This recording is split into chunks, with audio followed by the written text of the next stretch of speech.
Another week of ice-cold buckets means another edition of Mid-Range Monday, where we'll highlight the best mid-range shots from Week 13 of the NBA regular season. We tip off in Toronto, where the Sixers came to play and Tyrese Maxey kept his handle alive and eventually found a window to cash in the leaning fadeaway along the baseline. A closer look, we can see from the beginning of the clip that as Tyrese uses the screen from Adem Bona, Sandro Mamukelashvili chooses to show before returning to Bona, which forces Tyrese to dribble to his right. However, he wisely rejects the second screen and is able to attack the space to his left. Even then, Mamukelashvili does a great job maintaining his help positioning and prevents Maxey from driving to the hoop or generating space to shoot a jumper. His help not only helps Jamal Shead get back into the play, but it also forces Maxey to improvise and look for another shot with just 5 seconds left on the shot clock. Thankfully, Tyrese Maxey's stubbornness to maintain possession pays off as he keeps his dribble alive along the baseline before spinning around and looking to attack the middle of the floor. But just as he starts to drive to that area, he pivots back towards the space along the baseline and plants his left foot at an angle away from Jamal Shead, which allows him to create enough space for an extremely difficult yet smooth fadeaway that his defender had no chance to contest. Tyrese Maxey is one of the most stubborn scorers in the game today. In this play, he refused to let the defense prevent him from getting to the left side of the floor, and even when his initial space was taken away, he found a shot when it looked like all his options were taken away. To do that and still be well aware of the shot clock is why the Sixers have the utmost trust in their star guard. Tyrese Maxey's improved mid-range game has helped him create scoring opportunities like these, diversifying his bag and making him more of a threat on the perimeter. Down in Oklahoma, it should be no surprise who we're highlighting next as Shai Gilgeous-Alexander hits Nikola Jovic with some incredible change of pace dribbles before stepping back into the standstill jumper. As Shai inches towards the left break, he seeks to attack baseline. We know the main thing Shai wants to do is attack the body and push off for an open look, but with a bigger defender on him, it didn't come easy this time. But of course, Shai doesn't give up and moves his attention towards the middle of the floor. But a step ahead of the defense, he hesitates like he's going to attack, only to snatch the ball back through his legs and pull up for a shot over the taller defender. Once again, we see Shai's change of pace excel here. Even despite Jovic doing a really good job keeping Shai in front of him, even as he stayed with him though, it was the snatchback dribble that forced Jovic to take a step back in preparation for the drive, which only gave Shai the perfect opportunity to rise up for an open jump shot. This is where the importance of having good time management in basketball shows itself in two ways. Shai's change of pace caught his defender temporarily off balance, and it gave him just enough time to take the open shot that appeared as a result. Had any one of the decisions been mistimed, Shai might have not scored here, but he used pacing to his advantage and took the opportunity to score the second it appeared. Shai Gilgeous-Alexander doesn't just find success in the mid-range because of his handle and his footwork, but it's also due to his knack to operate at different speeds, throwing the defense off one step at a time. Shai's ability to get whatever he wants in the mid-range helps him get buckets in his sleep and climb up the Mid-Range Monday leaderboard. Staying in the Western Conference, we go to Sacramento where we get a matchup we've seen before as DeMar Derozan returns to the lineup with a 3-dribble combo that left Jabari Smith Jr. out of position en route to the mid-range pull-up. One more look, with the isolation on a bigger defender, DeMar knows that he just needs a smidgen of space to be able to elevate for a jumper over the top. With Smith playing him up right, DeMar sizes him up with a tween dribble. Now, as the ball spins in his right hand, notice how DeMar's body is completely facing the baseline. This makes Jabari Smith believe that DeMar is going to drive aggressively towards the outside, but at the perfect moment, DeMar uses a long crossover to go through his legs back to his left, which forces Smith out of position and gives DeMar plenty of room to gather his feet and release the shot before Smith can even contest it. Basketball is all about misdirection, and though a simple move on the surface, DeMar executes that to perfection here, successfully using his eyes and body language to fake one way and get to the spot he actually planned on pursuing. It's always good to see DeMar Derozan pop up on Mid-Range Monday as he continues to take the rest of the league to school with plays like this one. Over to Milwaukee now, it was the Timberwolves who were in town to face off against the Bucks, and Bones Hyland got busy with the behind-the-back dribble into the step-back jumper. Upon walking towards the top of the arc, Bones gives his defender a hesitation dribble before a sudden between-the-legs dribble as he has his sights on the middle of the floor. This change of pace and direction gets Gary Trent out of position and forces him to have to fight to cut off Bones Hyland's driving lane. With the defender on his hip now, Bones simply dribbles behind his back to his left, which once again launches Trent out of position and offers Bones the chance to comfortably shoot the basketball. Of course, Bones takes an extra step back to ensure his shot is a good one, and indeed, watches his shot hit the net after a crafty play. Experiencing a career resurgence now with the T-Wolves, Bones Hyland has always had the knack to score thanks to his shifty moves on the perimeter. His quick twitch movements allow him to change directions at the blink of an eye and stun defenders with various combos like the one displayed here. Bones did an excellent job making his defender work, forcing him to zigzag and get caught out of position multiple times. As a shifty guard, it can be tempting to show off the handle in the effort to produce a highlight, but Bones operated with purpose, using a textbook between the legs dribble and a behind the back to throw off the timing and angle of his defender and create the space for an open jump shot. Bones Hyland was always seen as a spark plug in this league, and it's great to see him on a team that actually benefits from his services. Not only has he found his way back on an NBA rotation, but he also takes a rightful place in the mid-range Monday rotation for the first time. Down in New Orleans, Jamal Murray makes his second appearance after selling the step back J and hitting the open look in the short corner. As Murray comes off the off-ball screen, you'll notice that he lets the ball come to him so he can attack the open space to his left. With his defender smothered by the screen and Yves Missi determined to stay with Zeke Naji, Jamal saw the opportunity to move away from the spot the defense anticipated he'd be at and get a clear look at the hoop. Jamal wisely read how the Pelicans were guarding the screen and used it to his advantage. However, the Pelicans are still able to switch as he catches the pill, but Jamal attacks Missi's closeout and looks to use his speed to attack the baseline. With Missi staying attached to him, Jamal is able to go to his signature step back. But ahead of the defense, he decides to throw a pump fake at Missi, who's eager to get a block on a shorter player.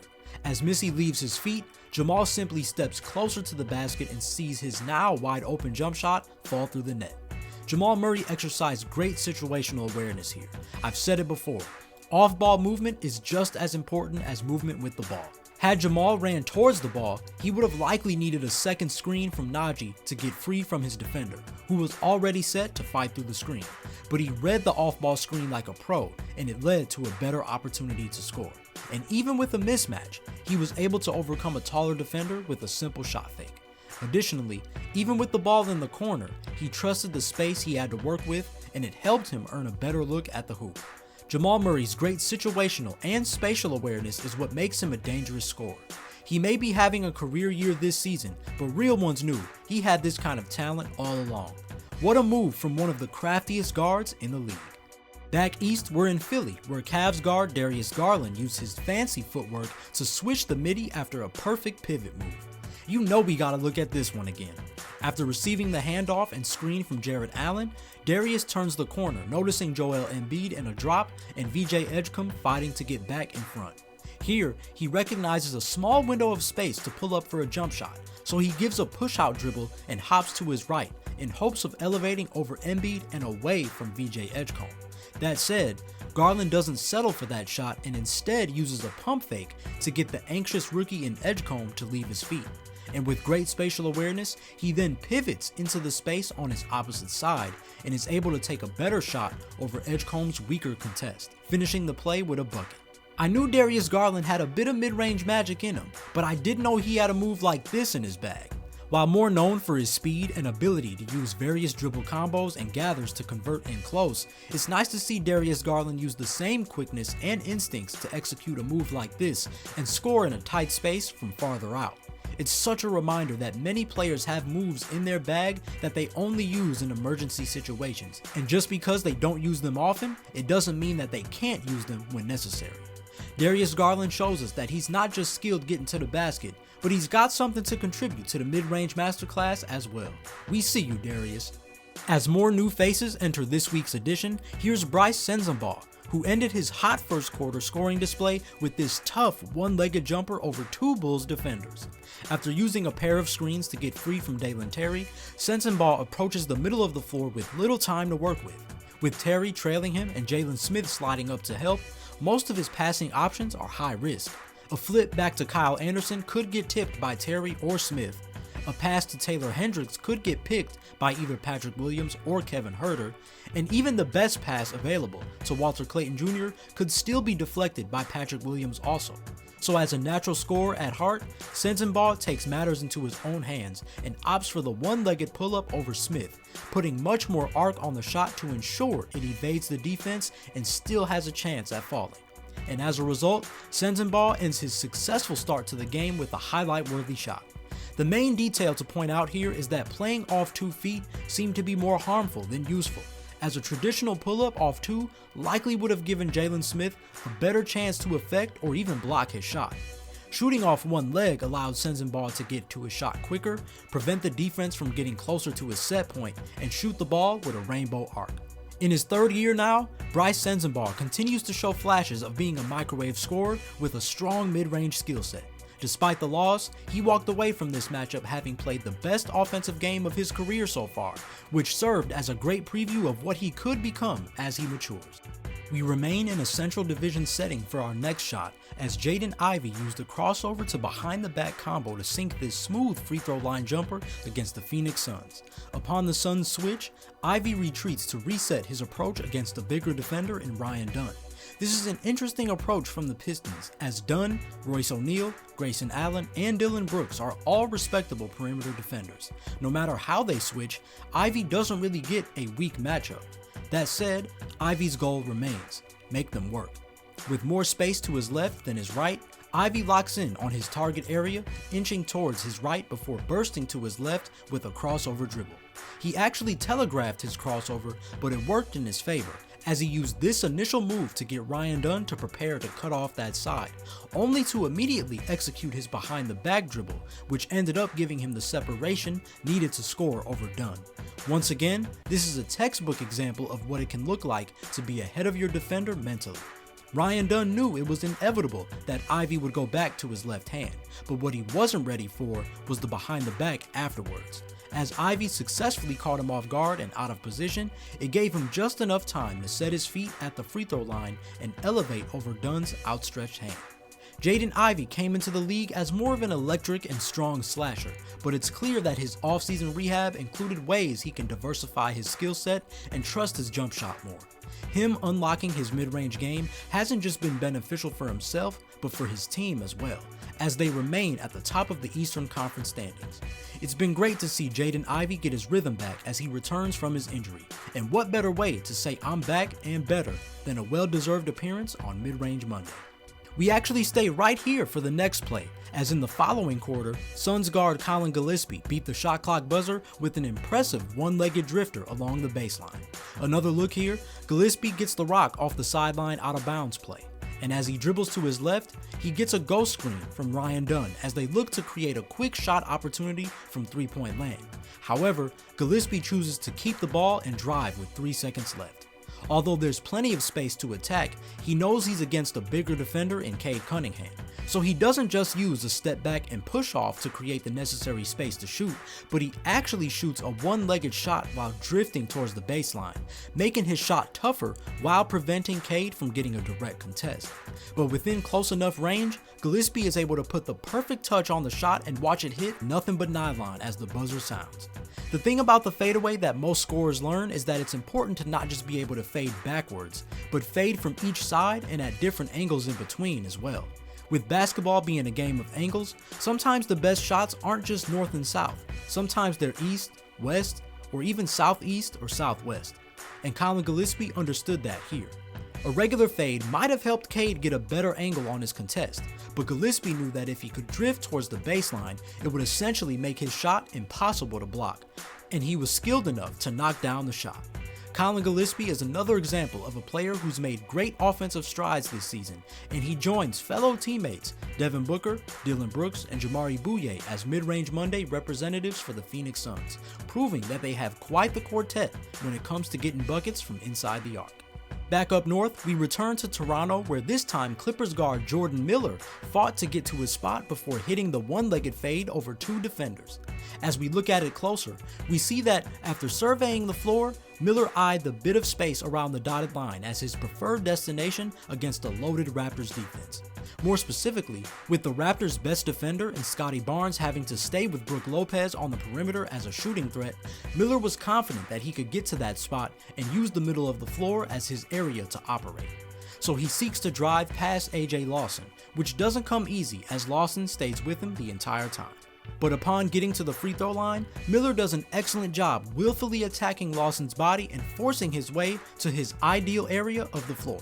In fact, he even gets further than he may have anticipated, and after drawing contact on Lawson, Miller is able to spin off of him and find space going the opposite direction for an open look at the basket. After the spin, he immediately steps back into a one-legged fade, giving him a comfortable shot over Lawson's contest. And even as Scottie Barnes tries to sneak in for a block, Miller shoots as if he's not even there and converts the isolation play with a smooth bucket. Jordan Miller has emerged as a key rotational piece for the Clippers as they seek to sneak into the play-in conversation. He has stepped up as an under-the-radar supplementary scoring option, and plays like these have helped him earn trust among the team to even close out games as of late. As always, I hope this shot from Jordan Miller reminds you that the mid-range is far from dead. In fact, it's a lot more evident as we continue to see players from the top to the bottom of NBA rosters be featured in this series. And lastly, we had to end this week's edition with a bang as Anthony Edwards hit Victor Wembanyama with a smooth in and out and between the legs dribble straight into the spin move, successfully maneuvering around the otherworldly defensive threat before sinking the smooth J. Woo, you know we gotta look at that one again. After the pick and roll on the right wing, Wemby is forced to switch onto Ant-Man while remaining in drop coverage. When facing a defender as tall as Wemby, the best thing to do is to attack his midsection to prevent him from being able to time a block. However, Edwards knows that Wemby doesn't want to get into a low defensive stance, as he'd rather focus on using his height and length to influence him to pass to a teammate. In fearless fashion, Ant-Man gives Wemby a 3-move combo that he'll be unable to keep up with. First, he gives a quick in and out dribble to fake the straight drive towards the baseline. Then, he gets even lower and dribbles between the legs to his left, which Wemby has to honor as Ant-Man could potentially breeze by him. But right after this, Edwards actually spins back towards the baseline, which launches him away from Wemby and into the space to his right. As I've detailed in prior videos, notice how Ant-Man gave Wemby a dribble combo because he was in drop coverage. Again, just like how guards don't like to be caught in the post, bigs don't like to be caught on the perimeter either. And Ant-Man used an incredible dribble combo to disrupt Wemby's timing as a defender and create some noticeable separation from the shot blocking threat. Now at the baseline, Ant-Man knows that a drive to the hoop actually would give Wemby the advantage to block his shot at the rim, so he opts for the fadeaway, forcing Wemby to have to contest from an angle, only to end up watching Edwards finish a dazzling play the right way. Despite the loss, Anthony Edwards finished this game with a career-high 55 points. The mid-range has become even more of a staple of his game, and this shot here showcases not only his creativity off the dribble, but his ability to score on defenders of all sizes. Whether it's the stiff OKC defense or the tallest player in the league, Ant-Man continues to prove that his mid-range game has grown to the point where he knows he can score on anybody and attack angles that he once might have been hesitant to pursue. Even against Victor Wembanyama, Anthony Edwards' spatial awareness helped him further prove that great offense will always overcome great defense. That's a wrap for the Week 13 recap of Mid-Range Monday. I've been trying to be more selective as the weeks progress, so definitely drop a comment and let me know what you thought of this week's lineup and which shot was your favorite from last week's games. As you tune into the games this week, look out for all the players that shine from inside the arc, as you just might see them appear in the next video. And with another week down, here's an updated look at the Mid-Range Monday leaderboard, where there is now a tie for first place.